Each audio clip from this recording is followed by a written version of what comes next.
Ladies and gentlemen, welcome into a special midweek episode of the New Fashion Conservatives. I'm Justin Phillips, and with me is one of the Patriots in control, Shadow Governor Voss.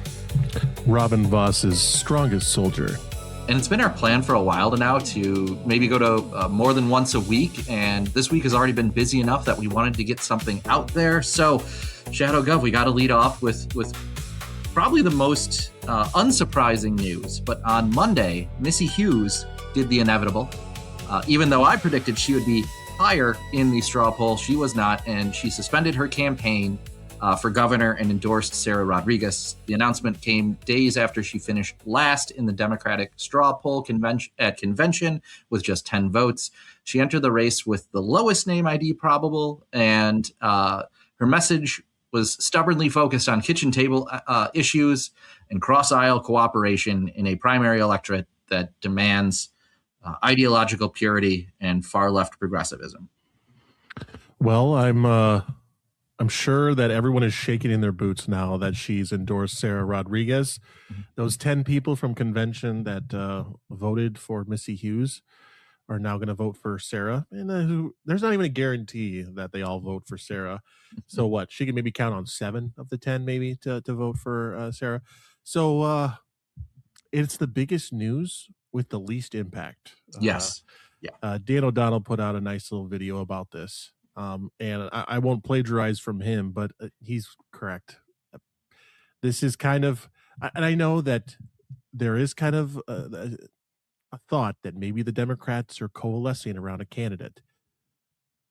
I think you can make that argument, but I think that this is, and I actually might even agree with Dan Schaefer on this one.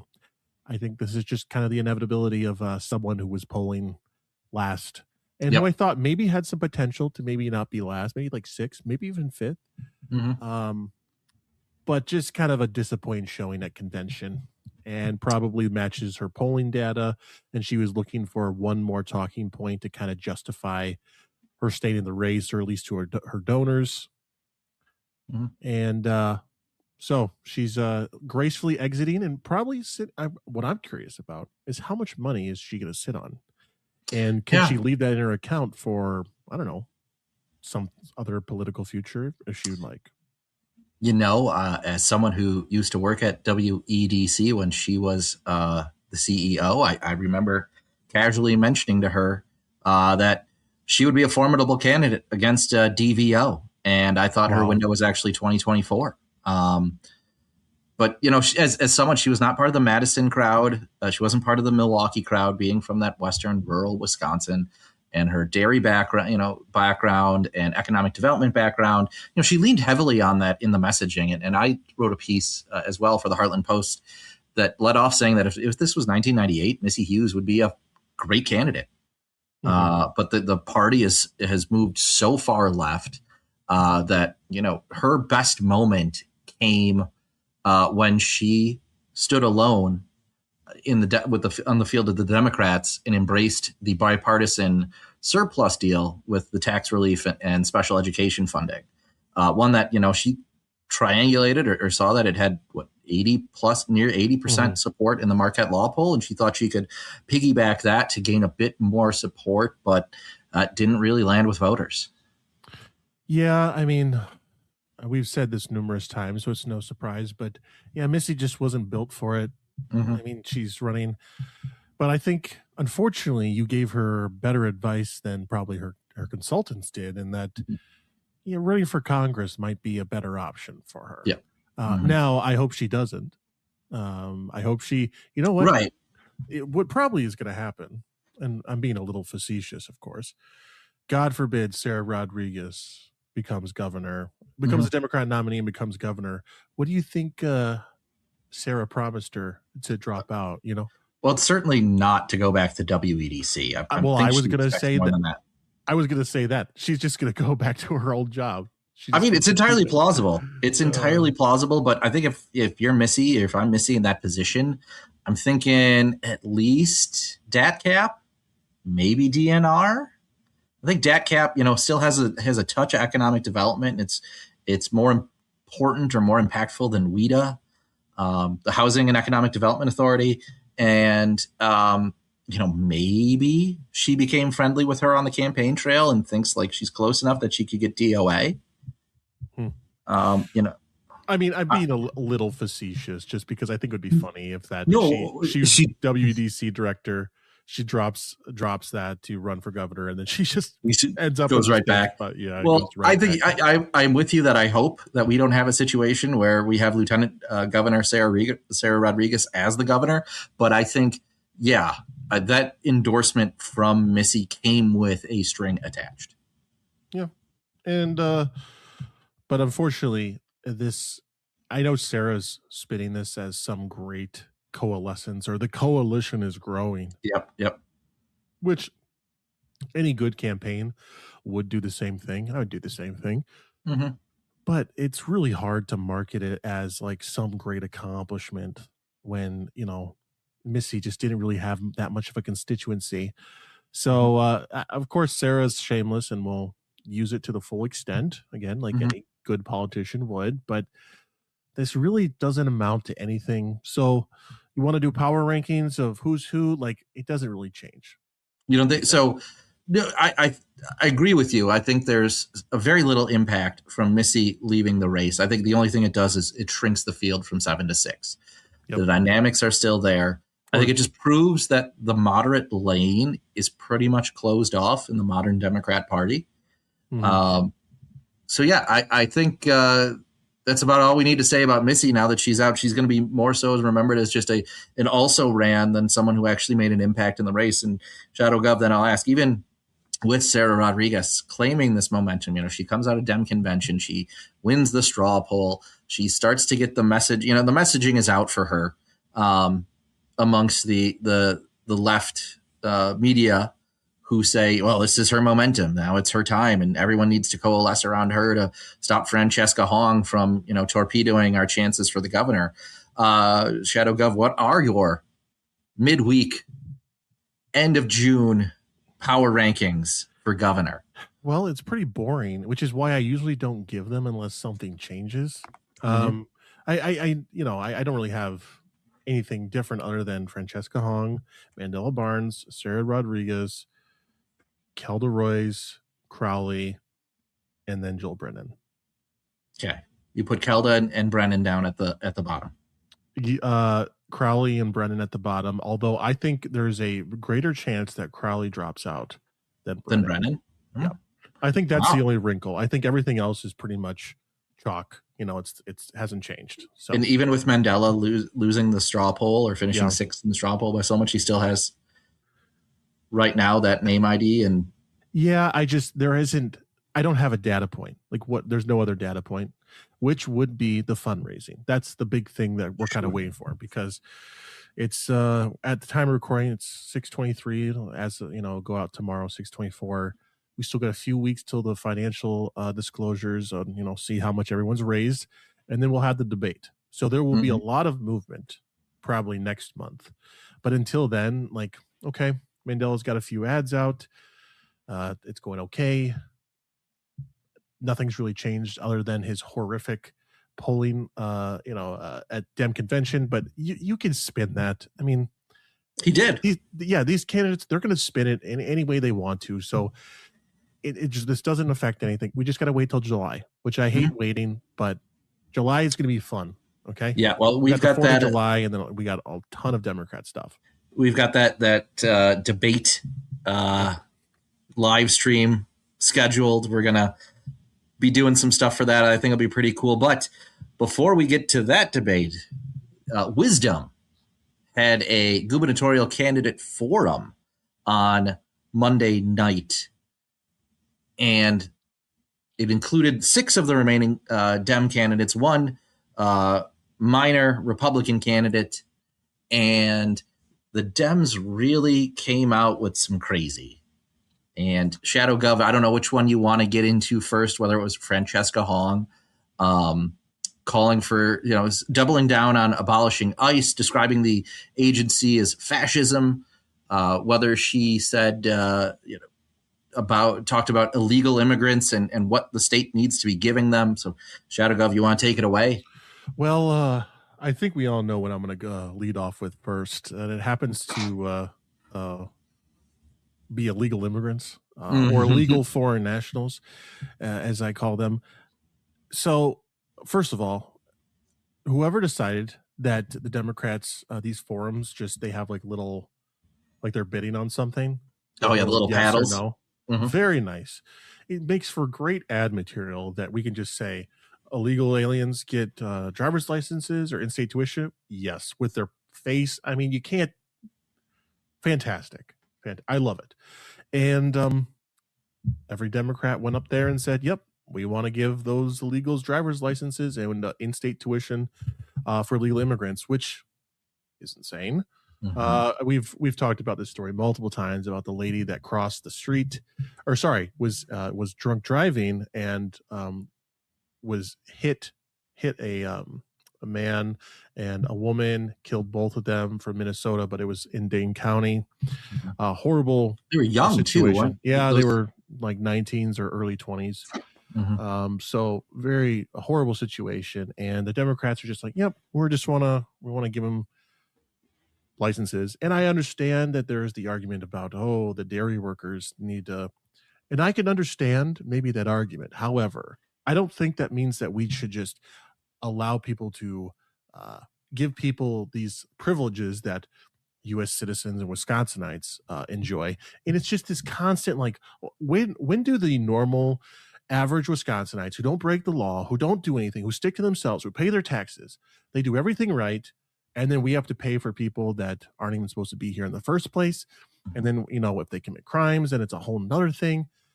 So, I mean, obviously I'm kind of a hardliner on this stuff. So it's like, this frustrates me to no end, but not a big surprise.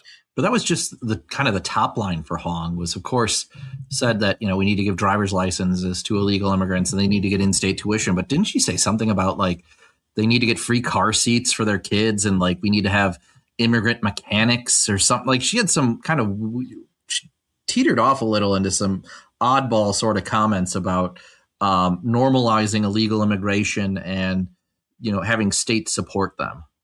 Yeah, and this is, I mean, what's better than having socialism or communism? I think communism is just loaded at this point, but socialist government policies for Wisconsinites when you can have socialist policies for everybody. Why just limit it to Wisconsinites? Anybody that wants to come in, yeah, sure, let's help them out. In fact, let's let the government bend over backwards for people that just showed up here 5 minutes ago, or for people that shouldn't have been here in the first place or broke laws in order to get here. So, I mean, this is the logical conclusion.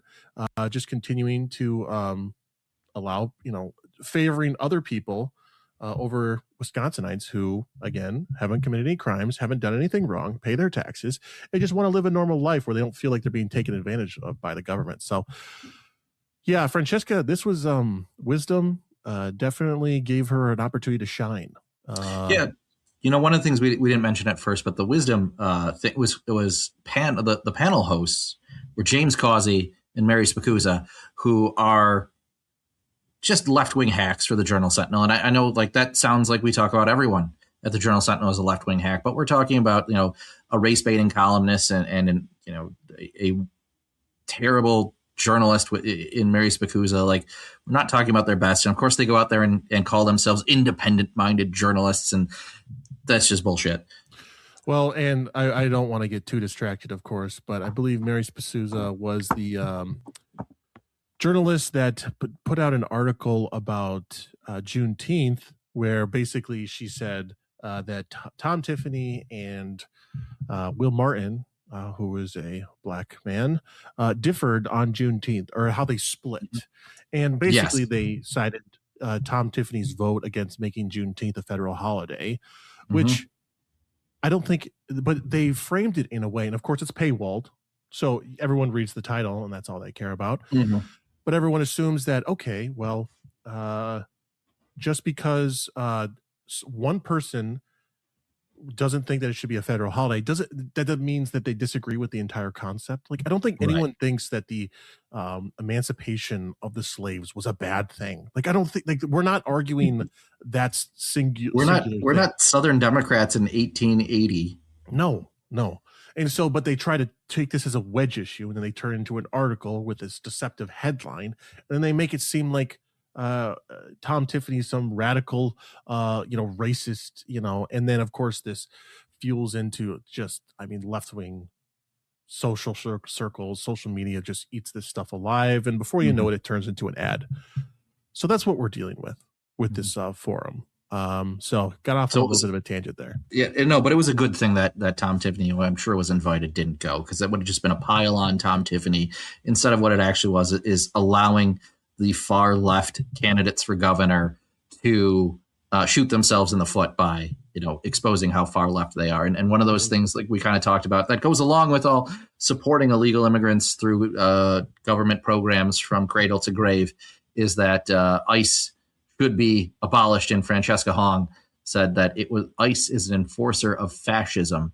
And of course, that's standard talking points for her. But, she kind of went on to say that Wisconsin employers should be required to undergo some sort of legal observer training and disrupt immigration enforcement at their workplace.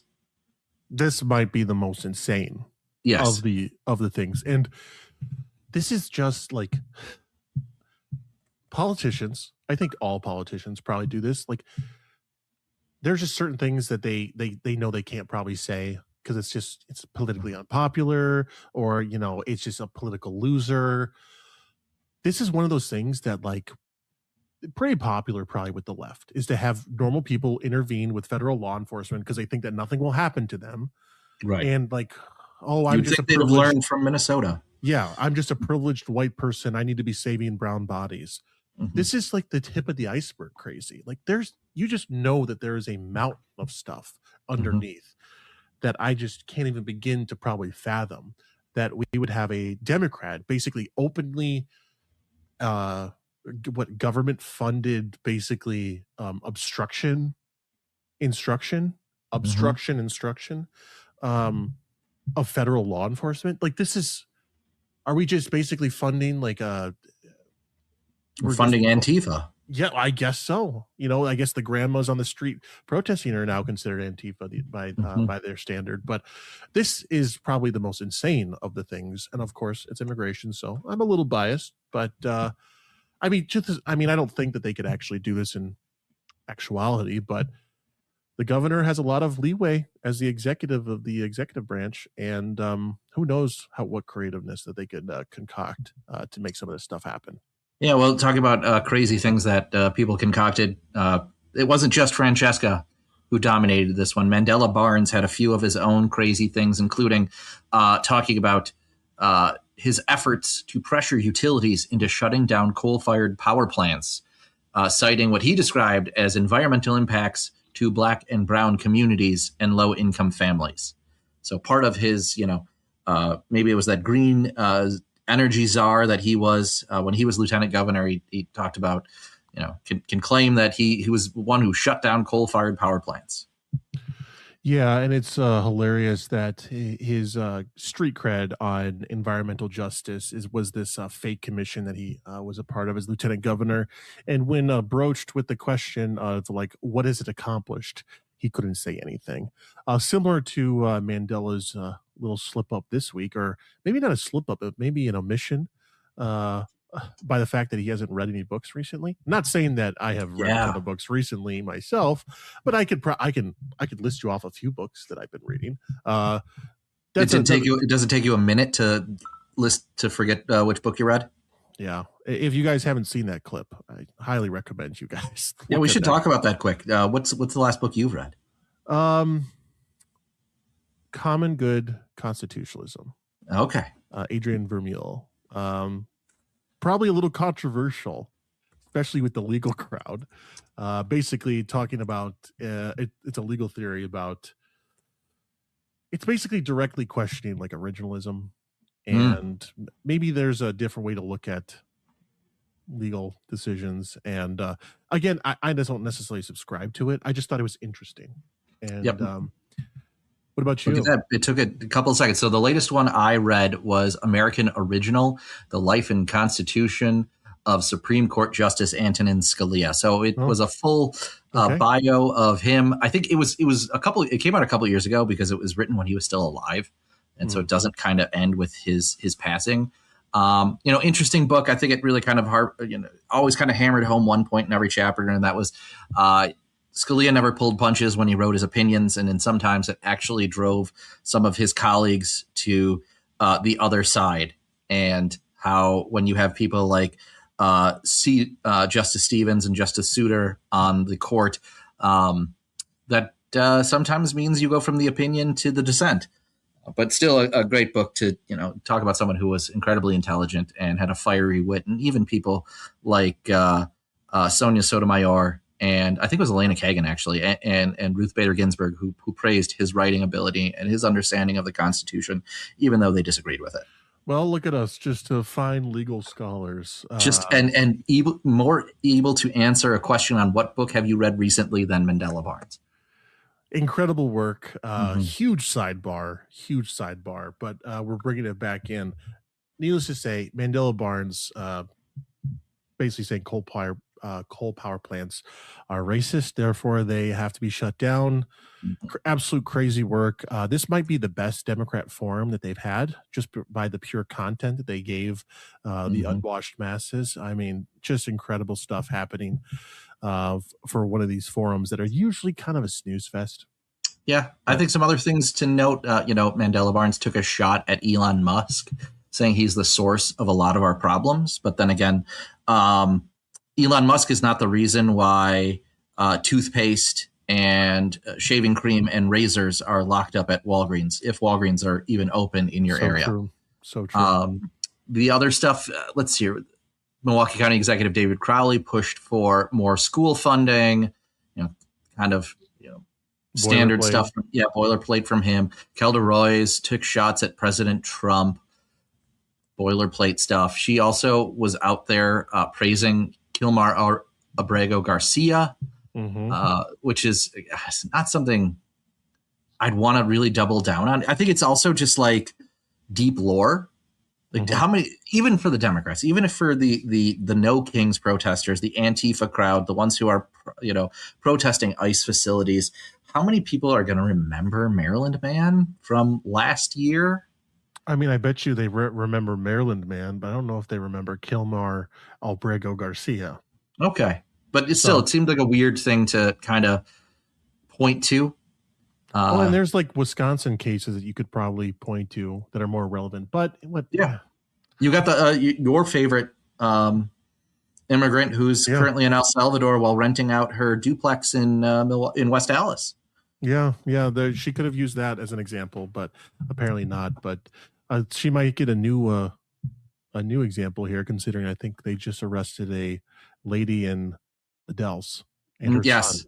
So we'll check back in on that probably later. Yeah.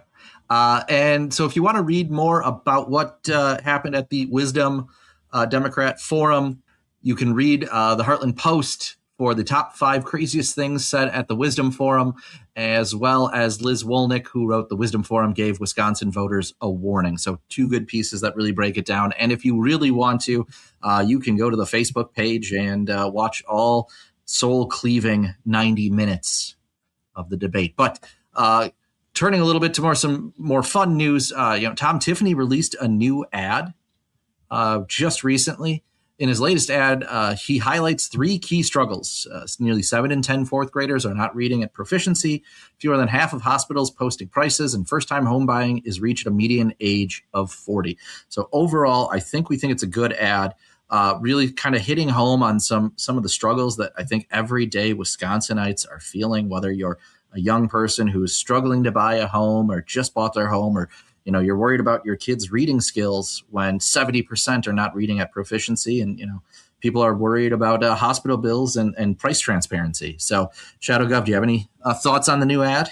I just thought it was a solid ad. It's kind of it hits a lot of those kind of populist notes about, well, maybe not the fourth grade reading. I think that's just an undeniable fact, and I don't care what wing of the Republican Party you're a part of, that is just outright insane.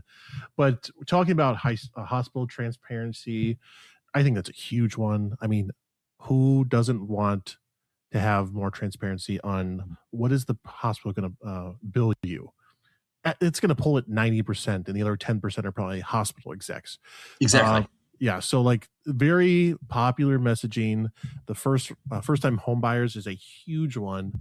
Obviously, I know there's been a number of pieces done about how do we do regulatory reform, how do we cut that red tape and kind of get that up to snuff so we can cut a lot of that built-in extra waste and extra money that probably goes to these regulatory burdens. So yeah, I mean, kind of a winner all around. It's kind of hard not to like it. Yeah, I think, of course, my echo chamber on X was praising it, but the reality is there was praise from a lot of the panicans, as well as some of the more moderate or independent-minded insiders. If they're coming out and saying that this is a good ad, those are the first type of people that I follow who say, well, it was a bad ad or they're not doing a good job. These people coming out and saying that makes me think it's actually going to resonate with a lot of voters. But one ad that probably isn't is an ad from Joel Brennan, who released this cutesy ad that was kind of a flop where, he's running on being a white dad and he played basketball against his 6'7" son. And it, used some policy in there. He was shooting hoops. Personally, I think it's a little late for another introductory ad about who Joel Brennan is. And it really says something when you post the ad. You actually hype the ad a day before or 2 days before. You post the ad and then you turn off the comments. Yeah. Not a great look when you have to immediately turn off the comments on anything. I'm sorry, but if you block me, if you turn off the comments, you lose. Like, that's just default. This is not, this is just how the rules are written. But this is kind of why I said that I think Crowley would probably drop out sooner rather than Joel, just because, does someone cut an ad? And I get that this stuff takes weeks. An ad wasn't cut yesterday and put up. This stuff takes time. You have to line up all kinds of stuff. So this has been in the works for a while, probably. But, does someone drop out right after they release an ad type of thing? Exactly. Yeah, I just don't see it. But Crowley released at least a digital ad. Yeah, digital. That was and it's his like hobby horse now. Like it's attacking, I guess, kind of attacking Donald Trump about gas prices. Yeah, I don't know if you saw that one. I mean, digital ads though you can pull in the middle and just take them down. Yeah, I think it was actually, I will admit, I thought that was pretty clever because it's set up to look like the ads you see on gas station TV at Quick Trip. So I actually thought the concept was good. The messaging, pretty solid. It's just odd to come from Crowley that he wants to undo or repeal minimum markup. Like that's going to be your one area now, like that you think you're going to resonate with more voters on it. It seems a little niche. It seems like it's not going to land well with that would be a good general election thing. Yeah. He's trying not a good primary. That's not an ad you win a primary with. Yeah, it's amazing how bad I feel like Crowley's team has just kind of botched this, considering that I think he is likable and he has a lot of positives that they just haven't highlighted, and it's just been kind of ever since. But yeah, Brennan's ad, I mean, he sounds like he's going to stay in. The ad was just very kind of whatever. It was fine. Doing some basketball shooting. He's got a good jump shot apparently. So there's that. But again, like Missy, I think it's the same situation, just not built for the times, but it looks like Joel just has more money. Yep. So we should talk a little bit about basketball though, since we're already talking about basketball ads.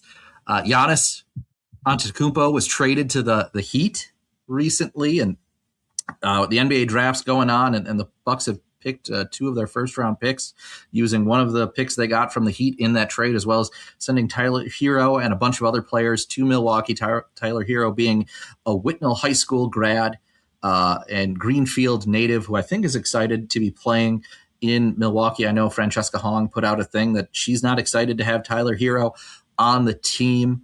But, we did talk about this, I think, kind of going into the season. I remember, on the pod, we predicted if Giannis would be traded, and I said he should be. And I think it's the right call. Michael Redd put out a really good statement on X. He said, "The Bucks are dead. Long live the Bucks." And he talked about, this is what we sign up for as sports fans and as players. The players change, the outcomes differ, but the team stays the same. And the page turned on Kareem, it turned on Sidney Moncrief, it turned on Michael Redd and Ray Allen, and it turned on Giannis. And his time with the Bucks is done, and we're grateful for the championship. But I'm going to be watching him play in a no income tax state where his salary has already jumped $4.5 million without doing anything. Nice. Good for him. He's taken. That pays for itself right there. But obviously, people don't come to us for our sports takes, and I'm not expecting. And I can say whatever I want because I don't care about my sports takes. But I think I said that they can't trade him because the Bucks are nothing without him. Probably true, but looking at the deal they got, they obviously got a lot of players. They got a lot of picks. They can wheel and deal. They can probably get some more players or just try to build around something that they already have, which again is just a lot of young players. So I guess it'll be very interesting. You wish Giannis the best. I know that with a small media market like Milwaukee, the community becomes so attached to players in a way that's not quite like an LA or a New York or another big media market. It seems a little bit more personable when you can see Giannis at the Chick-fil-A ordering 50 chicken nuggets. Not 49, not 50. I remember that clip very well. I love some of the Giannis stories that came out from his time. Like when he was real young and he was living in the not nicest neighborhood, he would like walk to games and would go to Western Union to wire his game checks back, or part of it to his folks in Greece. And, the likability that he created just by being much more regular than an NBA superstar athlete is so cool.